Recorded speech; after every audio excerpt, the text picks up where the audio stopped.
आइए बच्चों, आज फिजिक्स का टॉपिक है अपना तीसरा पार्ट है विमीय विश्लेषण। विमीय कहते हैं विमाओं को, विमा मतलब दिशा, और विश्लेषण कहते हैं किसी चीज को भिन्न भिन्न प्रकार से उसका एनालिसिस करना, उसे ज्ञात करना। डायमेंशनल एनालिसिस, उसकी विमाओं का एनालिसिस करना, उसको भिन्न भिन्न प्रकार से समझना। सबसे पहला अपना टॉपिक है भौतिक राशियों की विमाएं। विमाएं होती क्या है? विमाएं किसी भौतिक राशि की वे घातें होती हैं जिन्हें मात्रक को व्यक्त करने के लिए उस मूल मात्रकों पर चढ़ाते हैं। तो मूल मात्रक क्या होती है? आपकी मूल मात्रक होती है 7 मूल राशियां होती हैं, 7 उनके मूल मात्रक होते हैं। आपको पता है कौन कौन सी है? नंबर 1 आपकी द्रव्यमान राशि है जिसका मूल मात्रक होता है किलोग्राम। दूसरी होती है लंबाई, उसका मात्रक होता है आपका मीटर।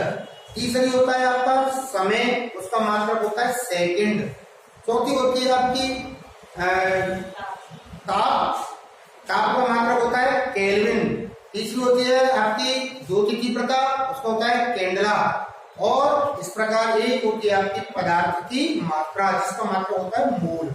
इस प्रकार आपकी 7 मूल राशियां होती हैं। 7 मूल राशियों के अतिरिक्त 7 मूल राशियों के अतिरिक्त 2 आपकी अन्य राशियां भी होती हैं जिसको हम एक पूरक राशि बोलते हैं। जिस प्रकार की आपका होता है कोण का मात्रक रेडियन, और एक होता है आपका घन कोण, इसका मात्रक होता है स्टेरेडियन।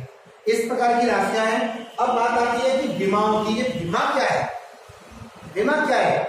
विमाएं किसी भौतिक राशि की वे घातें हैं जिस राशि के मात्रक को व्यक्त करने के लिए मूल मात्रकों पर चढ़ाते हैं। अब मूल मात्रक कौन से होते हैं? जिस प्रकार से देखिए, आप द्रव्यमान को m के द्वारा दर्शाते हैं, लंबाई l हो गई, समय t हो गया, ताप थीटा।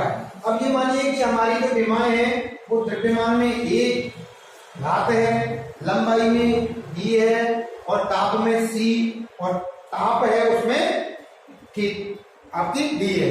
इस प्रकार से जो विमीय सूत्र है, हमेशा याद रखना, विमीय सूत्र को हमेशा बड़े ब्रैकेट के द्वारा ही डिनोट करेंगे। बड़े ब्रैकेट को आप ओपन करेंगे, इधर क्लोज करेंगे, उसके बीच में आप द्रव्यमान के लिए m का प्रयोग, लंबाई के लिए l का प्रयोग, समय के लिए t का प्रयोग, और ताप वगैरह के लिए थीटा का प्रयोग, और भी है अभी आपकी विद्युत धारा है उसके लिए a का प्रयोग करते हैं। अब इसकी जो विमाएं हैं वो आपकी जो घातों के रूप में लिखी जाएंगी ये है A, B, C और